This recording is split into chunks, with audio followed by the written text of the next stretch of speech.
The MAGA U.S. Supreme Court has just ruled that a president can literally get away with actual murder. No, quote, official act can be prosecuted, they say. That means that if a president calls up the head of the FBI and tells him, I want you to have the FBI assassinate so and the FBI does it, the president is immune from prosecution. I'm not really surprised that the MAGA court has made this ruling. What disgusts me is listening to CNN commentators on this, as if it were simply a legal or constitutional issue. No, it is not. It is politics cloaked in legal terms, and dangerous politics at that. Back in 1987, Reagan had nominated the segregationist and sexist Robert Bork for the Supreme Court. It was Bork who popularized the idea of, quote, original intent of the framers of the Constitution. At that time, that legal theory was considered a real outlier, an extremist position. The website Balls and Strikes explained at that time, quote, the real lesson of the Bork nomination was clear. In order for right-wing ideology to be digestible to the public, it needs to be cloaked in the language of legal technicality.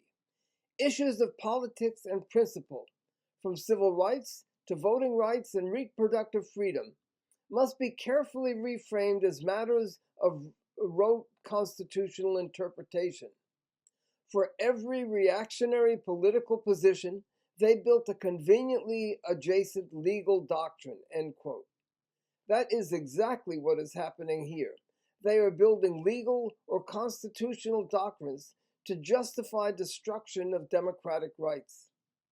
Adding fuel to this coming conflagration is actually the rest of official politics. They portray this ruling as a serious legal decision. CNN commentators pretend it's a serious legal decision.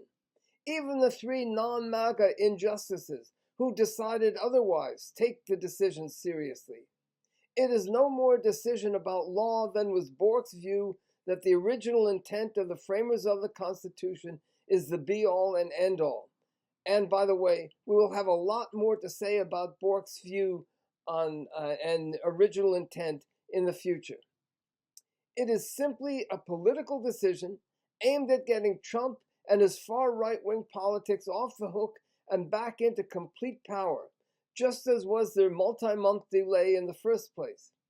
The problem is that the rest of the non-MAGA official world, CNN, the non-MAGA injustices, the Democratic Party, all of them are dedicated to maintaining the myth of the rule of law, and they don't want to do anything to further weaken faith in that so-called rule of law.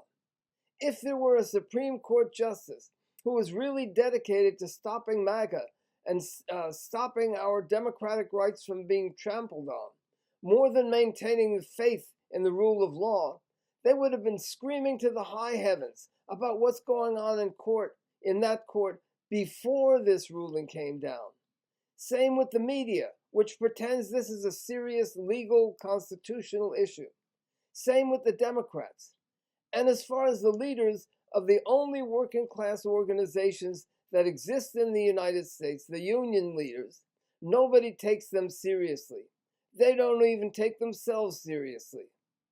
I'm telling you, people, if we don't get off our asses and organize resistance committees to resist MAGA, we're going to be in deep, deep trouble.